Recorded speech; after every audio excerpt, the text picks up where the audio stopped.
Good morning, ladies and gentlemen. Welcome to the Absolute Wealth Advisors webinar, our continued series to educate our clients on a few important and interesting topics that we deal with day to day, but definitely comes up across your world as well. Today, we're talking about Centrelink in retirement as our topic for the day. And the presenter, as you would know, some of you would have her as your individual advisor, Stella Norberti. So Stella, thanks for coming along and sharing your insights with us today around Centrelink and all the complications that come with that. As we go through, we do have the ability, as everyone knows, it's attended before, to ask questions towards the end. If I can get you off mute, we're more than happy for you to tell us the question. Otherwise, you can type it into the chat box as we go through. So if Stella's presenting on a particular area and you have a question about that, just pop it in the chat box. Stella and I will look at those towards the end, and I will make sure that we get those completed as well. So just our normal and standard disclaimer for some of the things that we talk about today. So today, Stella's doing the presentation. That means that this advice is general in nature from Stella Norberti. Even though if she may or may not be your advisor, she's not taking into account your situation whilst giving this presentation. And so we do encourage all of our clients that are watching to take this as general information as it stands today, but also then if there are numbers and relevance in some of the things, speak to your advisor after watching this webinar. And they'll be able to provide you with that personal advice that you may need in order to be able to increase your qualification for Centrelink. Over to you, Stella. Thank you for joining us. And Stella will share her slides around what we're going to cover today, Stella, as well as making sure that we get any questions answered at the end. So thanks very much for attending, everybody. And Stella will take it away. Great. You can see my slides on your end. Absolutely, Stella, you're good to go. Perfect. So what we'll cover today is the benefits and cards available for older Australians with Centrelink. We'll cover the eligibility criteria, and using that eligibility criteria, we'll go through some worked examples of some made-up clients that I have. We'll go through also what you receive with each benefit. So that's educating you when you get a benefit, what do you get with it? Your reporting obligations to Centrelink, as well as some gifting rules around what money you can give away. So that will be covered today. Okay, so these are the benefits at a glance. So first and foremost, we have the age pension. So this is an income support payment from Centrelink. It is for people over the age of 67.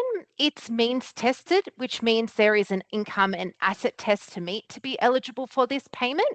And the rates are, for a full pension, it's about $1,200 per fortnight for a single person and $1,800 for a couple. When you get the age pension, even if it's $1, you get the pensioner concession card. So this comes with the age pension. It's a concession card. It gives you discounts and things, but I'll talk about that when I go through that section. I've got there's two other cards too that older Australians would be eligible for. So we've got Commonwealth Seniors Healthcare Card. So that's a concession card. It's for people over the age of 67. It's means tested with an income test.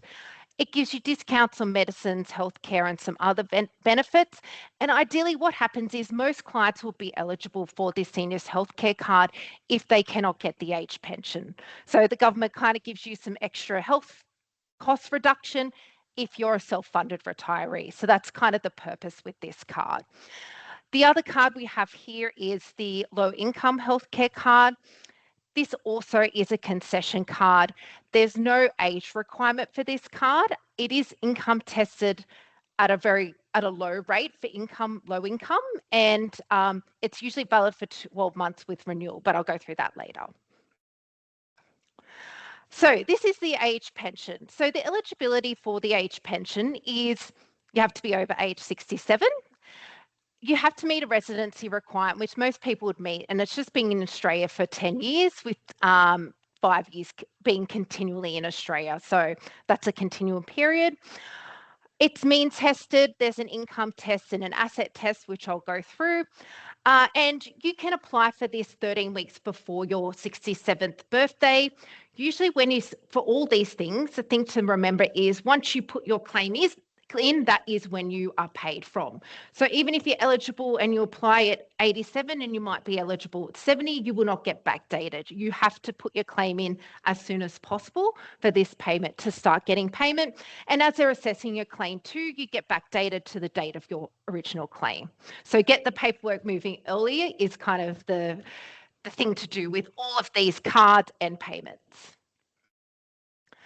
So for the age pension, these are the rates and thresholds. So as I mentioned before, for maximum pension, it's about $1,200 per person per fortnight. That's for a single, and a couple is about $1,800. There's the income test here, which I'll go through in the next slide, and then there's the asset test. So this asset test is for homeowners. There are higher rates for non-home owners as well, because typically they may have higher assets themselves personally to live off because they don't own their own home. With this payment too, your actual home is excluded from the asset test. So I'll talk to about the assets in the asset test, but your main home is not included in this test. And unless you work or received a defined benefit pension, most clients will fall under the asset test rules.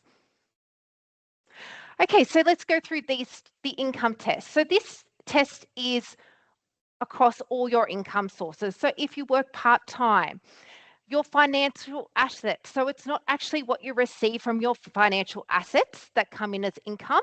Centrelink usually will apply like an interest rate to what your assets have. And I'll show you an example on the next screen. So it's a lower rate of a percentage return that then Centrelink use to put towards the income test. And there's also other income that you might earn, like overseas pensions and things like that would also come into the income test side of it. Asset test, this is pretty straightforward. All assets that you have would be counted for Centrelink. So you're talking about bank accounts, shares, real estate, which is investment properties only, your super balances. So that would be any of your account-based pensions, or if you've got any super in accumulation phase. They also count your cars, boats, caravans, home contents, and other assets in trusts and things that you might be linked to. They also will ask now if you have any cash maybe under the mattress. That's also something that's in the forms now. So what I've done here is work through an example with the asset test, because that's predominantly the main test that we have clients that we see. So I thought it was easier to go through this example. So for a part Centrelink pension, this is an example for Bob and Karen. So they are a homeowner couple. They've got $700,000 between them in assets. So their family home is not assessed. They've got a car, that's $30,000. They've got contents of $5,000 and cash at $10,000. Bob, he has a pension, which is an account-based pension, so that's with super money, paying $300,000. And Karen has one with $355,000. So what we do is their income, or their assets are lower than 1.085 million, so they're under the upper cutoff limit. So yes, they would be eligible for a pension in some form, but they are higher than the lower limit for a full age pension. So that's the lower limit there of 481,000. We do some calculations in the background because there are, as you go through certain assets, as they get higher and higher over certain amounts, the pension reduces. So we do some calculations in the background, but we know that Bob and Karen, because they are under the upper cut-off limit of $1,085,000, they would be eligible for some type of pension. And in this situation, it's about $1,154 per fortnight as a combined couple. So that's good for them. The other side is Betty. So Betty would get a full age pension. So she's got $275,000 of assets. She's a homeowner. Her home's not assessed. She's got a car, $20,000, contents of $5,000, and cash of about $100,000. Betty's also got a super pension of $150,000. Her assets are lower than the single person limit, so she will get the full age pension coming in. So that's $1,200 to Betty per fortnight. So as a benefit of getting even $1 of age pension, you get the pensioner concession card. So it will automatically come to you once you start receiving the age pension. They will post it out within a few weeks of you either getting a part pension or a full age pension. The benefits of the pensioner concession card are predominantly your prescriptions are a lot cheaper. So you also get free scripts above a certain amount per year. So it's very beneficial from that point of view. As you get older, you need more medical assistance. So that's a good thing from there. The other thing too is it includes healthcare. So most doctors will bulk bill with this pensioner concession card. You also can get discounted dental, optical, and hearing.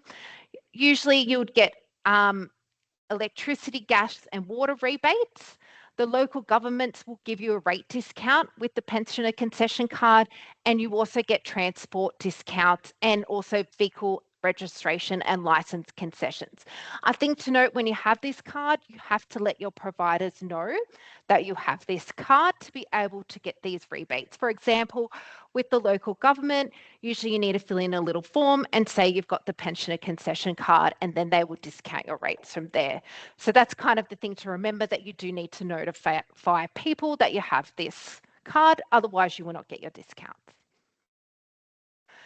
So next thing we'll talk about is the Commonwealth Seniors Healthcare Card. So this is the card that if you don't get an age pension or the pensioner concession card and you're over the age of 67, this is what you get to help with healthcare costs. So this one here is an income test. So what it means is your incomes need to be under these limits, and there's a single couple and a separated couple rate. And I'll go through how that kind of applies in a real life situation and the calculations in the next slide. And usually, as a rule of thumb, when we're looking at people, our clients, if you have about $3.7 million in assets as a single person and $5.9 million in assets, you can apply for this card.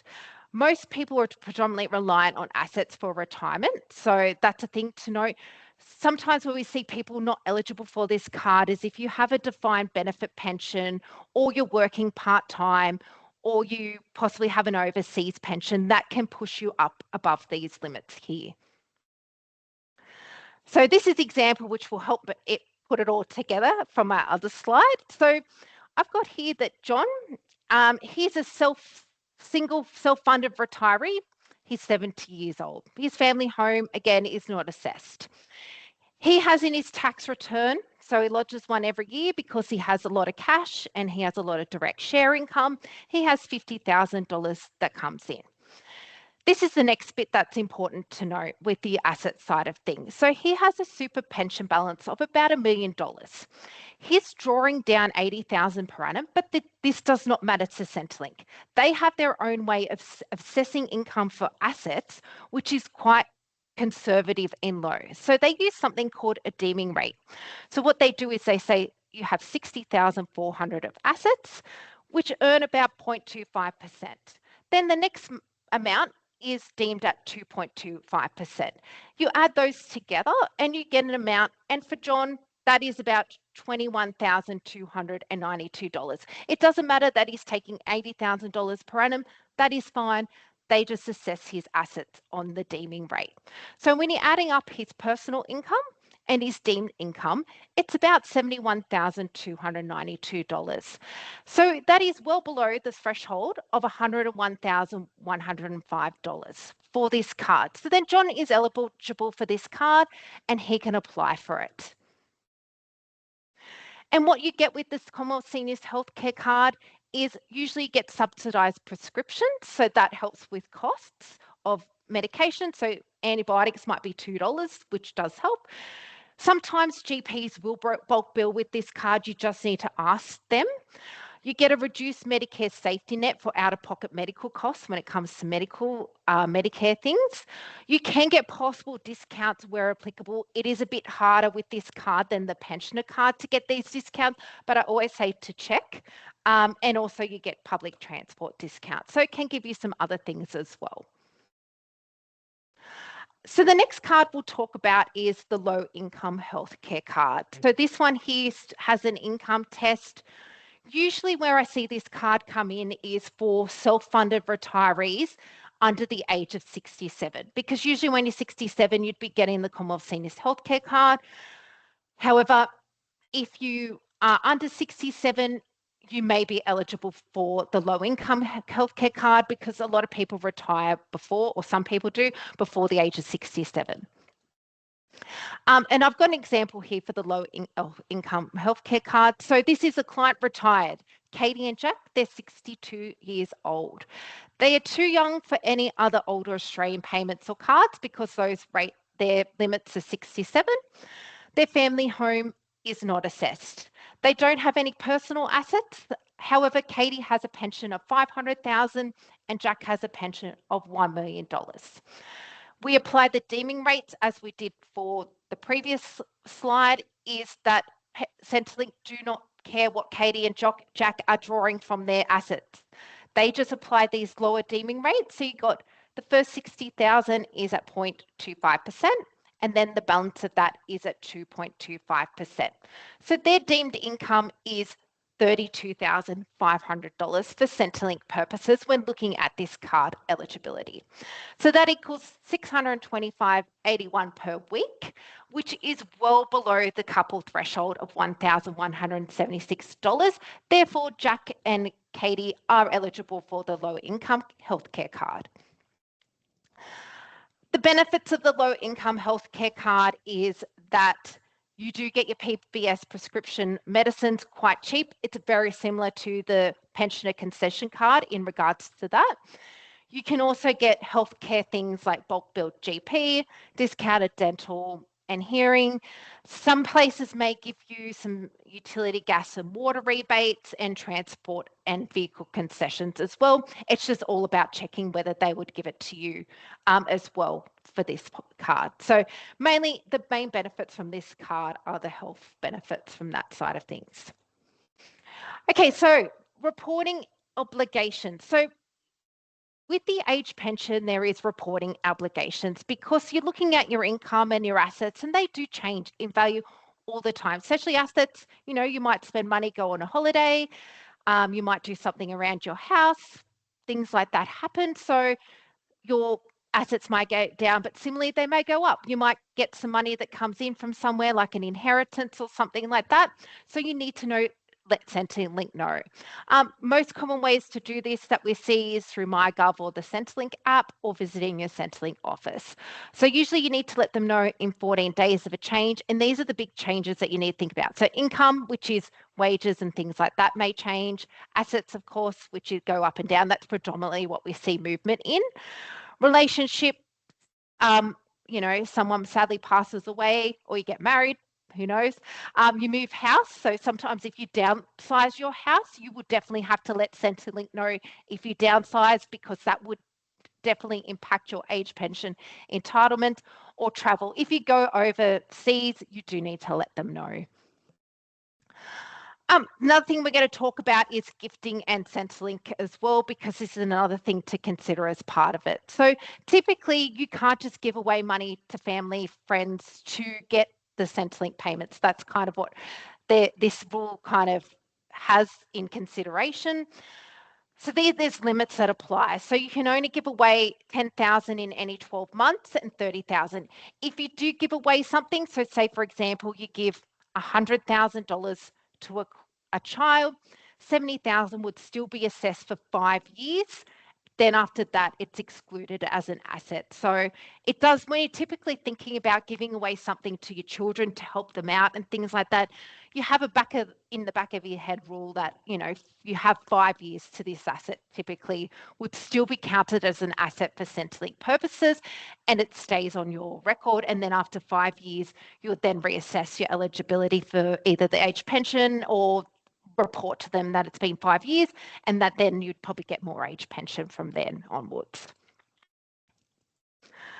So this is where to get help. So there's a Services Australia website. It's quite good. There's a lot of detail on there, or you speak to your advisor. So usually what your advisor could do was use your specific circumstance to calculate what you'd be eligible for based on what you have, your assets and income. So it's very good to think about that type of things, have a conversation about gifting, estate and super and those things, and then also have a conversation about what you might be eligible as well for that.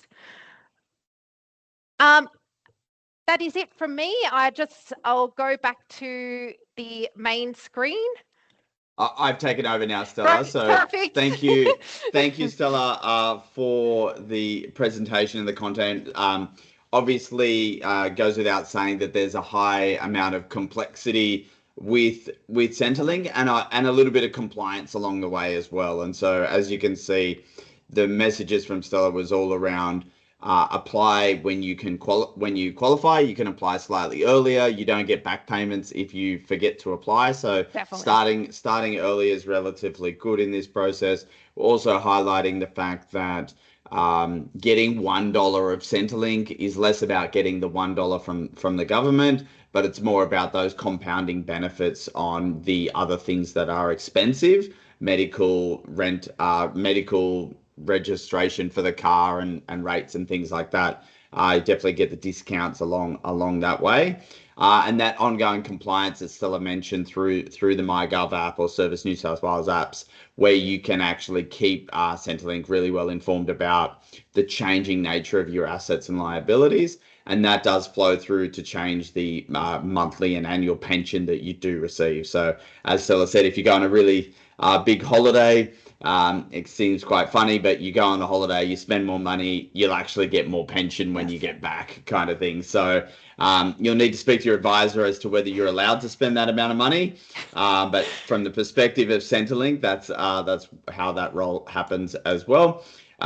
So we do encourage everyone that's listening that you're all clients of Absolute Wealth Advisors. So please speak to your advisor about these type of movements. Specifically around, obviously we can't give away your assets as Stella indicated, but you're either planning for or aiming to maximize or at least get some pension at some point in time in the cycle. And even if you don't qualify today because your assets are too high, Centrelink is a safety net for your financial future as well. So if there were situations in the future whereby you live longer, i.e., so your money doesn't last as long as what we may have thought, you might live longer, and therefore with Centrelink offers a backup at that point in time. And if you perhaps we've overspent or something else has happened, and the Centrelink once again comes in as that backup, which is really important. That it's not necessarily what we think about our situation, that we think that we're self-funded retirees, and that's perfectly okay. But also at the same time, we've got that backup at the same time. So we've got a couple more sessions coming up. Stella's in the hot seat again in August. So that's the aged care update. We've got a guest, Kim Guest from Colonial First State. They're from an advisor's perspective, a very good technical support for our business. So Kim and Stella are going to have a discussion around aged care, both going into a home and in-home care as well. And just the complexity, we're finding that either our clients are thinking about that for their parents and understanding and navigating that. In addition, obviously, our clients are wanting to know and understand it, so they're maybe not a burden on their children as well. So I think it's a really good session that Stella will run about increasing your awareness around the rules and complexity with moving into an aged care facility. And another session that I'll be running on the 1st of July in a few weeks' time is just continuing our awareness around cybersecurity. So just continuing to highlight some of the new and changing examples of scams that are happening to target Australians overall. We are a trusting bunch, and unfortunately that's making us targets for cyber frauds. And so just calling it out by sharing examples along the way. So please join us for those sessions. In the emails coming out from the business, you'll see the links to register. So you've got the details of how to get here and how to jump into the event as well. So finally, we'd love to have some questions if there are any. Obviously, if it's in relation to your personal situation, Stella can't give you the advice live. So we are continuing this journey of trying to increase the education for our clients overall, to not necessarily well, to essentially mean that you're more responsible and know and understand what's going on, both in the cybersecurity world, but also aged care and Centrelink and estate planning and all the other important areas that we bring to your attention. So thanks very much for attending, everyone. This will be recorded and shared with those clients that can't attend. So hello to you via YouTube, and thank you for watching as well. And enjoy the rest of your week. Thanks for attending. Cheers. Thank you, everyone.